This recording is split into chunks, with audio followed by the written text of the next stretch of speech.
పండ్లలో ప్రత్యేకమైనటువంటి బత్తాయి గురించి ఇవాళ తెలుసుకుందాం. సిట్రస్ కుటుంబానికి చెందిన బత్తాయితో ఎన్నో ఉపయోగాలు ఉన్నాయి. బత్తాయిని విడిగా తీసుకున్నా లేదా జ్యూస్గా తీసుకున్నా ఎన్నో ఆరోగ్య ప్రయోజనాలు పొందుకోవచ్చు. నిక్కరస్తాను చూడు, నిక్కరస్తాను చూడు, నిక్కర నీకు నచ్చకపోతే తీసేస్తాను చూడు, జమ్మకలక్కడి జర్ర మిఠాయి. నేను నిక్కరస్తాను చూడు, నిక్కరస్తాను చూడు, నిక్కర నీకు నచ్చకుండా. ఏంటి ఫోన్ చేయట్లేదు? ఈ పిల్ల బత్తాయి గడు కొత్తగా రిక్రూట్ అని పిల్ల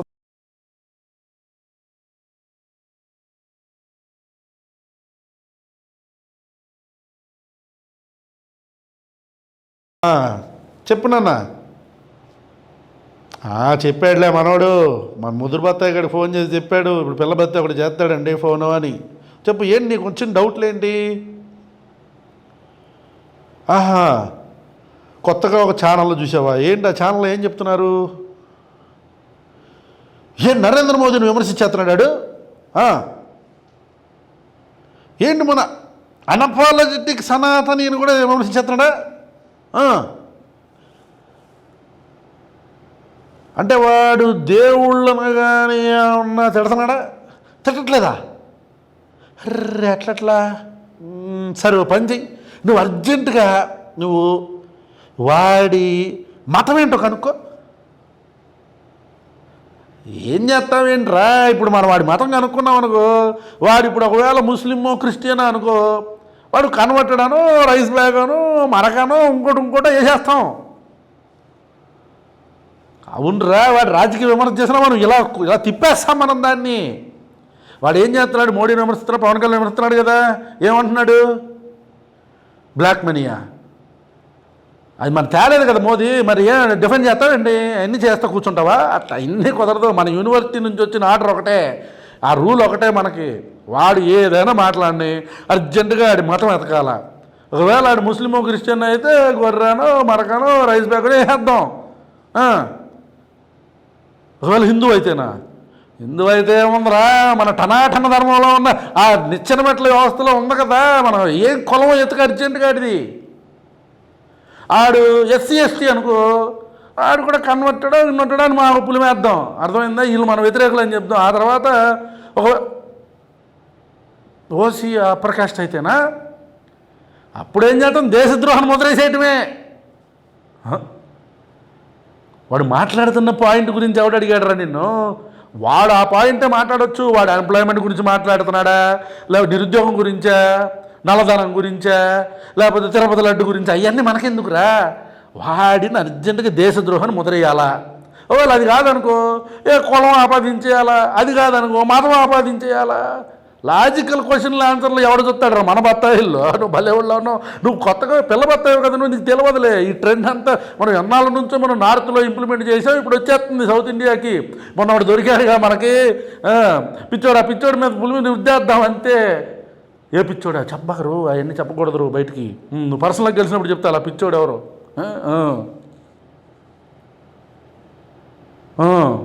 సరే మరి నువ్వు ఆ పనిగా నువ్వు ఇక ఈ కొత్తగా మన పహల్గామ్ ఉంది కదా, దాన్ని కూడా వాడాలా మనం. ఆ పహల్గామ్ని చూపించి మనం ఎన్నికల్లో ఇప్పుడు మన గురువుగారు ఆల్రెడీ మాట్లాడుతున్నారు కదా బీహార్లో, అలాగే మనం కూడా సోషల్ మీడియాలో వాడేయాలా. ఏం వాడేదేంద్రా? ఇప్పుడు పహల్గామ్ గురించి ఎవడన్నా ట్వీట్ చేయలేదనుకో, నువ్వు ట్వీట్ చేయలేదుగా దేశద్రోహమను, ఆడి దెబ్బకు భయపడి మన లైన్లోకి వచ్చేస్తాడు. సెలబ్రిటీలు ఎవడైనా సరే. మన అన్న కూడా మనం చెప్పాడు కదరా, సెలబ్రిటీల గురించి పట్టించుకోవద్దు అదని. కానీ అదే మరి సెలబ్రిటీలు ఎందుకు? అన్న ఊరికి అట్లా వదులుతాడు. మనం తగులుకుంటూ వెళ్ళిపోవాలంతే. మనకు జనకులు లేదలు కూడా ఉన్నారు కదా మనకు తోడు. వాళ్ళు కూడా ఇప్పుడు మన బ్యాచ్లో జాయిన్ అయిపోయారులే. ఇక డౌట్లు ఉంటే నువ్వు ఇమీడియట్గా నువ్వు ఫోన్ చేయి, నాకు ఇబ్బంది ఏమి లేదు. అర్థమైందా? ఇదే మన ప్రాపకంటే ఇదే. ఏంటి వాడు ఎన్నైనా అడగని, సిద్ధాంతపరంగా అడుగుతాడా, మోడీని విమర్శిస్తాడా, పవన్ కళ్యాణ్, అన్నీ మనకు అనవసరం. పవన్ కళ్యాణ్ సుగాలి ప్రీతి గురించి అడుగుతాడా? లేకపోతే సుగాలి ప్రీతి గురించి అడిగాడు అనుకో, ఏం చేస్తావు నువ్వు చెప్పు నాకు. అది నువ్వు లైన్లోకి వచ్చావు ఇప్పుడే. సుగాలి ప్రీతి గురించి అడిగినా నువ్వు దేశద్రోహి అనాలా, నువ్వు చైనా ఏజెంట్ అనాలా, నువ్వు పాకిస్తాన్ టెర్రరిస్ట్ అనాలా? అర్థమైందా? ఏది అడిగినా సరే దీనిలోనే ఉండాలి. మనం బయటకు వచ్చి మనం బతకలేం కదా, జనాలకు అర్థం కాకూడదు అది. అర్థమైందా? ఉంటాం మళ్ళా. నిక్కరతను చూడు, నిక్కరతను చూడు, నిక్కర నీకు నచ్చకపోతే తీసేత్తను చూడు, జముకలకు జారమిటాయి. దేశం, దేశభక్తి, దేశం మీద ఉన్న ప్రేమ, ఈ మాటలు ఈ మధ్యకాలం బాగా ఎక్కువైపోయినాయి. తప్పులేదు, దేశం మీద ప్రేమ ఉండటం, దేశం అంటే గౌరవం ఉండటం, నేషనలిస్టిక్ ఆర్ పేట్రియాటిక్ ఫీలింగ్ ఉండటంలో తప్పే ఉంది. మనందరికీ కూడా మన దేశం అంటే గౌరవం, మన దేశం అంటే ప్రేమ ఉంటాయి. కానీ సమస్య ఏంటంటే దీన్ని ఎవడో కౌన్ కిస్కా గొట్టంగాడు వచ్చి మనకు చెప్పాలి అని వాళ్ళు అనుకుంటున్నారు. అంటే ప్రతి ఒక్కడో కూడా వచ్చి ప్రభుత్వాన్ని ప్రశ్నించినప్పుడు, ప్రభుత్వంలో ఉన్న వ్యక్తుల్ని ప్రశ్నించినప్పుడు, ఒక రాజకీయ పార్టీ సిద్ధాంతాలను ప్రశ్నించినప్పుడు, రాజకీయ పార్టీలను ప్రశ్నించినప్పుడు, మతాన్ని ఉపయోగించుకుని రాజకీయం చేస్తున్న లోఫర్లను ప్రశ్నించినప్పుడు, మతాన్ని ఉపయోగించుకొని బిజినెస్ చేస్తున్న పుండాకు రథవలను ప్రశ్నించినప్పుడు, దేశద్రోహులని, అర్బన్ నక్సల్స్ అని, వీళ్ళు టెర్రరిస్టులు అని చెప్పని ప్రతి ఒక్క ఉల్ఫా ఎదవా మాట్లాడుతున్నారు. అంటే వీడు దేశద్రోహి ఎందుకు? బీజేపీని విమర్శించినందుక? BJP is after all a political party. ఈ భారతదేశంలో ఉన్న చాలా రాజకీయ పార్టీలలో భారతీయ జనతా పార్టీ కూడా ఒకటి. అసలు జనసంఘ్కు ముందు భారతీయ జనతా పార్టీ ఏంటి? రూపాంతరం చెంది జనసంఘంలో నుంచి వచ్చి వచ్చిందే కదా భారతీయ జనతా పార్టీ. భారతీయ జనతా పార్టీని విమర్శిస్తే దేశద్రోహులా? నరేంద్ర మోదీ నల్లధనాన్ని తీసుకొస్తానన్నాడు, తీసుకురాలా, విమర్శించాం, దేశద్రోహమా? నరేంద్ర మోదీ ఉద్యోగాలు క్రియేట్ చేస్తానన్నాడు, చెయ్యలా, దేశద్రోహమా? నరేంద్ర మోదీ టైంలో డిమానిటైజేషన్ అని చెప్పని మొత్తం 2000 రూపాయలు, మొత్తం 1000 రూపాయల నోట్లను అన్నింటినీ బ్యాన్ చేసి నల్లధనాన్ని తీసుకొస్తామని చెప్తే చిన్న చిన్న చిప్పులు పెడతామని బత్తాయి గాళ్ళందరూ వాట్సాప్ యూనివర్సిటీలో చదువుకొని బయటకు వచ్చి మాట్లాడితే దాన్ని విమర్శించాం, దేశద్రోహమా? ఇప్పుడు ప్రశ్నిస్తున్నాం, దేశద్రోహమా? రూపాయి విలువ పడిపోయిందని చెప్పని అపోజిషన్లో ఉన్నప్పుడు మాట్లాడిన నరేంద్ర మోదీ ఇప్పుడు రూపాయి విలువ అంతకంతకి దిగజారిపోతే మాట్లాడట్లేదు, ఏమైందని చెప్పని ప్రశ్నిస్తే దేశద్రోహమా? ఒక రాజకీయ పార్టీనో, ప్రభుత్వాన్ని సరిగ్గా నడపలేని విధానాలను, ప్రభుత్వాన్ని నడిపిస్తున్న వ్యక్తినో విమర్శిస్తే దేశద్రోహమా? బరాబర్ విమర్శిస్తాం, ఖచ్చితంగా గట్టిగా మాట్లాడతాం. బొక్కలో భారతీయ జనతా పార్టీ పుట్టక ముందు భారతదేశం ఉంది, అది ఉంటుందో లేదో తెలియదు. జనసంఘం నుంచి వచ్చిన భారతీయ జనతా పార్టీ, దీనిలో నుంచి ఇంకెన్ని తోక పార్టీలు వస్తాయో, కాంగ్రెస్ నుంచి ఎన్ని తోక పార్టీలు. ఒకప్పుడు కాంగ్రెస్ పార్టీ లేనిది ఊహించుకోలేకపోయే వాళ్ళు దేశాన్ని, కానీ ఇప్పుడు ఎక్కడో మూలకి వెళ్ళిపోయింది కాంగ్రెస్ పార్టీ, కొన్ని రాష్ట్రాలుగా పరిమితం అయిపోయింది.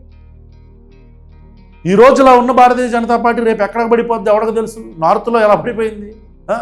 ఇప్పుడంటే కొన్ని కుక్కలను వదిలి అది ఇది అని చెప్పని ఉసుగొలుపుతున్నారులే మత రాజకీయాలు చేయడం కోసం. కానీ దక్షిణ భారతదేశంలో ఆ పాచికలు పారవు. కానీ ఈ మీటరు ఎవడికి ఎంత దేశభక్తి ఉందని ఎవడ పెట్టాలి మీటర్? ఇది ఎవడికి ప్రూవ్ చేయాలి?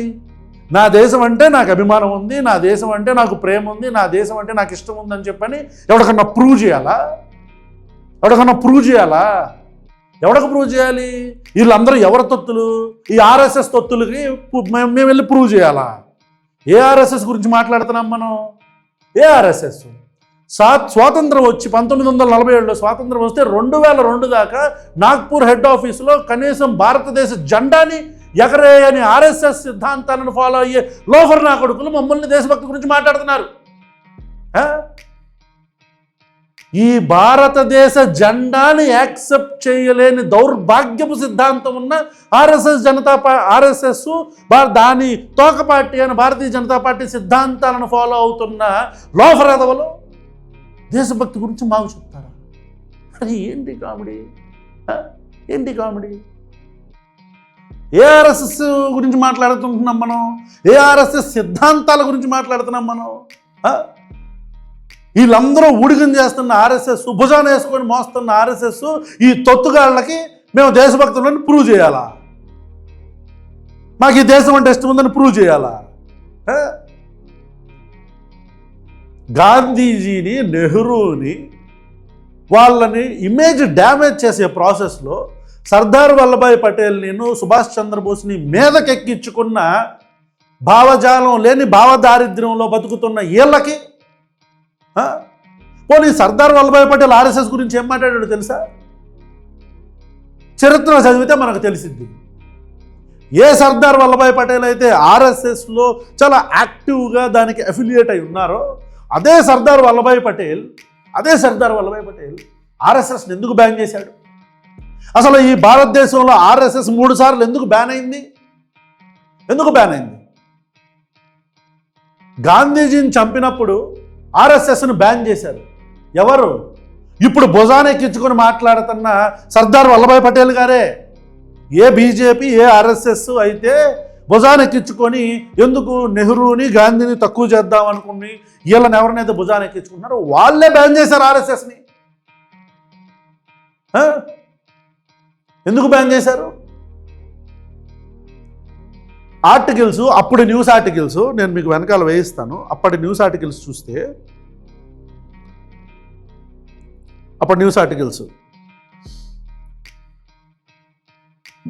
గాంధీని చంపిన తర్వాత బ్యాక్ సైడ్ మీకు క్లిప్పింగ్ వేపిస్తాను చూడండి. RSS declared unlawful throughout India, move for rooting out forces of hate and violence, government communique issued. ఇది అప్పుడు ఎప్పుడు 1948లో గాంధీని చంపినప్పుడు ఫిబ్రవరి 5/48 పేపర్ ఇది, Indian Express. The RSS has been declared an unlawful organization throughout the Indian domination. It is officially announced. A communique issued by the Ministry of Home Affairs says that the cult of violence sponsored and inspired by the Sangh claimed many victims. The latest and the most precious to fall was Mahatma Gandhi himself. ఇక్కడతో ఆగిపోలా మన talent. వీళ్ళు ఏ RSS గురించి చూపించి ఏ RSS సిద్ధాంతాలను follow అయ్యి దేశభక్తి గురించి మనందరికీ లెక్చర్లు ఇస్తున్నారో ఈ పొండాకూర ఎదవలో వాళ్ళకి చరిత్ర తెలవాలా? అవలా చూడండి. It adds that members of the Sangh RSS indulged in acts of violence involving arson, robbery, dacoity, దొంగలు దోపిడీలు చేసి వీళ్ళు మాట్లాడుతున్నారు మన దేశభక్తి గురించి. And murder, collected illicit arms and ammunition వినాలిది, resorted to terrorist methods to create dysfunction against the government. విన్నారా? Terrorist యాక్టివిటీలు చేసిన ఒక బ్యాండ్ సంస్థ ఆర్ఎస్ఎస్ దాని సిద్ధాంతాలను ఫాలో అవుతున్న లోఫరాదవలో దేశభక్తి గురించి మనకు చెప్తున్నారు. ఎనాలా? దొంగతనాలు డెకాయిటీ చేసిన వాళ్ళు మనకు చెప్తున్నారు దేశభక్తి గురించి. అయిపోలా ఇక్కడ ఇది మీకు వెనకమాల ఈ గవర్నమెంట్ ఆఫ్ ఇండియా ఇష్యూ చేసిన కమ్యూనిక్ కుదిరితే వేయిస్తాను. ఐ థింక్ ఇది government of India I think communicate చేసినట్టుంది. I guess it's not being open properly.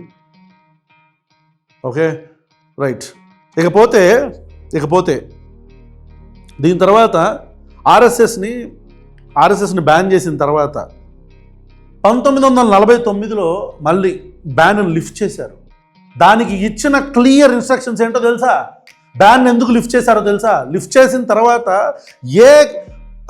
ఏ హామీల మీద ఆర్ఎస్ఎస్ని బ్యాన్ లిఫ్ట్ చేసేశారు తెలుసా మీకు? నేను చదువుతానేనండి. In 1949, the ban was lifted after Golwalkar agreed to several conditions. గోల్వార్కర్ కొన్ని కండిషన్స్ ఒప్పుకున్నాడు. ఏంటో తెలుసా కండిషన్స్? వినాలా? బాగా వినాలా? మా జెండా కూలేదులు ఉంటే వినాలి, ఎందుకంటే వాళ్ళు బాగా మంది మోస్తున్నారులే. Adapting a written and published constitution. భారతదేశ adapting a written and published constitution రాజ్యాంగాన్ని పబ్లిష్ చేసిన రాజ్యాంగాన్ని అడాప్ట్ చేసుకోవటమే కాకుండా restricting activities to cultural matters. Cultural matters వరకే మీ యాక్టివిటీస్ని ఈ మన కన్ఫైన్ చేసుకోవాలి, ఎక్స్ట్రాలు చేయకూడదు అని చెప్పని, దాంతోపాటు renouncing violence and secrecy, professing loyalty to India's flag and constitution. ఈ కండిషనల్కి ఎందుకు పెట్టారు? Professing loyalty to India's flag and constitution అని ఎందుకు పెట్టారు ఈ కండిషను? భారతదేశ జెండాకి కానీ, భారతదేశ రాజ్యాంగానికి కానీ, భారతదేశానికి కానీ కనీసం అంటే కనీసం గౌరవం ఇవ్వకుండా దాన్ని యాక్సెప్ట్ చేయలేని ఒక సైద్ధాంతికంగా దౌర్భాగ్యమైన పరిస్థితుల్లో ఉన్న ఆర్ఎస్ఎస్ లాంటి ఒక ఆర్గనైజేషన్ సిద్ధాంతాలను మోస్తున్న లోఫరాదు వల్ల మనకు భారతీయ దేశం గురించి, భారతదేశం ఎలా మనం అందరం భక్తితో ఉండాలి, జాతీయత ఏంటి అనేది వీళ్ళు మనకు చెప్తారు వీళ్ళు. అండ్ ఇది ఒకటే కాదు, దీంతో పాటు వీళ్ళు చూడండి, సర్దార్ వల్లభాయ్ పటేల్ ఎంత కీన్గా దేశభక్తి అంటే అదిరా లోఫరాద వల్ల రయ్యనండి. Patel was firm in his believe that any organisation challenging the national flag, ఈ భారతదేశ జెండాని కానీ, ఆర్ ప్రమోటింగ్ సెక్టేరియనిజం, అంటే మనకు ఈ బత్తాయి గళ్ళకి, ఈ లోఫరాదలు, ఈ జెండా కులేదలకు తెలుసొచ్చో లేదో, అంటే భారతదేశాన్ని విభజించి గ్రూపులుగా, అంటే నువ్వు హిందూ అని, నువ్వు ముస్లిం అని, అలాంటి ఒక సెక్టేరియనిజంని ఖచ్చితంగా మేము ఫాలో అవ్వము, భారతదేశ జెండాకి మేము గౌరవిస్తాము అని చెప్పి sectarianism would not be tolerated. He emphasised, Sardar Vallabhbhai Patel emphasised that Hinduism, కుల జెండా కులేదలు వినాలా, బత్తాయిలు వినాలా. Sardar Vallabhbhai Patel emphasized that the Hinduism could not be defended through rowdyism and warned against divisive politics. In conclusive, Sardar Patel's views on the RSS evolved from initial engagement to firm opposition. Opposite అయిపోయాయన. వీళ్ళ మతోన్మాద ఛాందసవాదానికి, మతోన్మాద రాజకీయాలకి, వీళ్ళ మతోన్మాదాన్ని యువతలో, ఈ దేశ యువతలో ఎట్లా మెల్లిగా తీసుకొద్దాం అనుకున్నారో దాన్ని అపోజ్ చేశాడు సర్దార్ వల్లభాయ్ పటేల్. సర్దార్ వల్లభాయ్ పటేల్ అపోజ్ చేశాడు. 1992లో డిసెంబర్ 10వ తారీఖు బాబ్రీ మస్జిద్ డెమాలిషన్ చేసిన తర్వాత ఈ ఆర్ఎస్ఎస్, విహెచ్పి, బజరంగ్ దళ్ లాంటి అవుట్ఫిట్స్ అన్నింటినీ, ఇస్లామిక్ అవుట్ఫిట్స్తో పాటు వీటిల్లో కూడా ఎందుకు బ్యాన్ చేయాల్సి వచ్చింది? అసలు ఒక స్టేట్మెంట్ క్లియర్గా సర్దార్ వల్లభాయ్ పటేల్ ఏమన్నారో తెలుసా? I will read it for you again. చూడండి, అంటే ఎంత the activities of the RSS constitute clear threat to the existence of the government and the state. Their speeches were full of communal poison. విషం, మతోన్మాదపు విషాన్ని ఈ ఆర్ఎస్ఎస్లో ఉండే సంఘ్ పరివార శక్తులు కానీ వీళ్ళందరూ కూడా విషాన్ని, మతోన్మాదపు విషాన్ని మన భారతదేశంలో ఇంజెక్ట్ చేస్తున్నారని సర్దార్ వల్లభాయ్ పటేల్, ఎవరినైతే ఆర్ఎస్ఎస్ వీళ్ళందరూ కూడా మోస్తున్నారో ఆ సర్దార్ వల్లభాయ్ పటేల్ చెప్పాడు. ఇప్పుడు ఏమంటారు రా బత్తాయిలు దీనికి? మీరు ఎరా జెండా కులేద వల్లరా మా దగ్గరకు వచ్చి మాకు చెప్తున్నారు మీరు ఈ దేశంలో ఎలా ఉండాలని. మీరు చెప్తే మేము నేర్చుకోవాలి దేశభక్తి గురించి. నరనరాన విషమే కదరా మీకు, నరనరాన విషమేగా. ఇకపోతే సర్దార్ వల్లభాయ్ పటేల్ ఈ పర్టికులర్ దీని తర్వాత ఆయన హిందూయిజం గురించి మాట్లాడుతూ ఒక అద్భుతమైన స్టేట్మెంట్ ఏమన్నారు తెలుసా? ఆయన గోల్వాకర్కి ఒక లెటర్ రాశారు 1948లో. ఏమని? ఆర్ఎస్ఎస్ యాంటీ ముస్లిం రెటారిక్ గురించి మాట్లాడుతూ గోల్వాకర్కి లెటర్ రాస్తూ సర్దార్ వల్లభాయ్ పటేల్ ఏమన్నారు తెలుసా? The speeches of the Sangh leaders were poisonous. మీ ఆర్ఎస్ఎస్లో వాళ్ళ స్పీచెస్ చాలా విషపూరితంగా ఉన్నాయి. It was not necessary to spread poison in order to enthuse the Hindus. హిందువులని అట్రాక్ట్ చేసుకునే ప్రాసెస్లో ఇలా వేరే వాళ్ళ మీద నువ్వు విషం చెమ్మాల్సిన అవసరం లేదు అని సర్దార్ వల్లభాయ్ పటేల్ గారు మాట్లాడారు. The iron man of India అని మాట్లాడుకుంటాం మనం. వీళ్ళు మనకు చెప్తారు దేశభక్తి గురించి. అసలు ఆర్ఎస్ఎస్ సైద్ధాంతికంగా స్వాతంత్రం రాకముందు ఈ ట్రైకలర్ ఫ్లాగ్ ఏదైతే మనం ఏమంటారు ట్రైకలర్ ఫ్లాగ్ని మనం ఎస్టాబ్లిష్ చేసుకోక ముందు సాఫ్రన్ ఫ్లాగ్ కోసం డిమాండ్ చేయాలా? మొత్తం కాషాయపు జెండా ఉండాలని చెప్పి ఆర్ఎస్ఎస్ డిమాండ్ చేయాలా? అందుకనే కదా భారతదేశపు జెండాని యాక్సెప్ట్ చేయరు. భారతదేశం జెండాను యాక్సెప్ట్ చేయరు, భారతదేశ రాజ్యాంగాన్ని యాక్సెప్ట్ చేయరు, భారతదేశంలో ఉండే డైవర్సిఫైడ్ కల్చర్లో ఉన్న ముస్లింల్ని, క్రిస్టియన్లు, సిక్కుల్ని, బౌద్ధుల్ని, నాస్తికుల్ని వీళ్ళెవరిని మీరు యాక్సెప్ట్ చేయరు.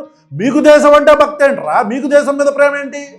మీరు మాకు దేశభక్తి గురించి, దేశం మీద ప్రేమ గురించి చెప్తారు.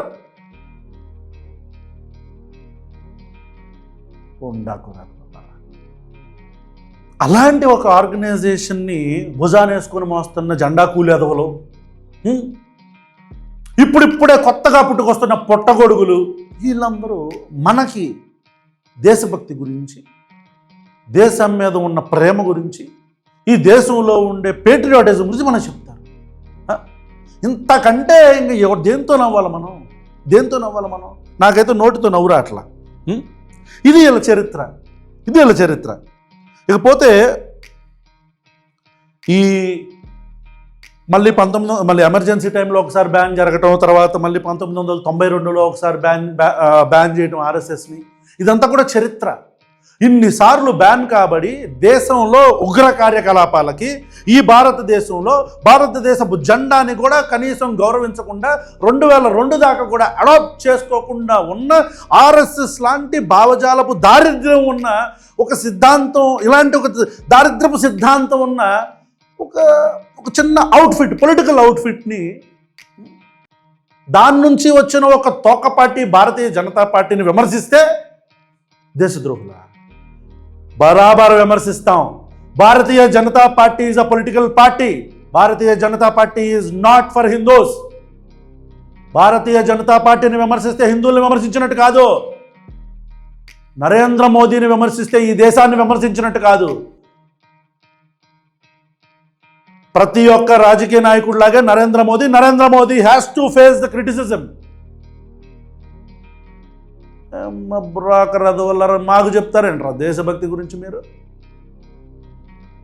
ఇంకా మొత్తం చెప్పానంటే, చిట్టా చెప్పానంటే కింద పడి గిలగిలలో కొట్టుకుని ఏడుస్తారు. మీరు చెప్తున్నారు మాకు దేశభక్తి గురించి. వెళ్ళి బూట్లు నాకండి మీరు కూడా.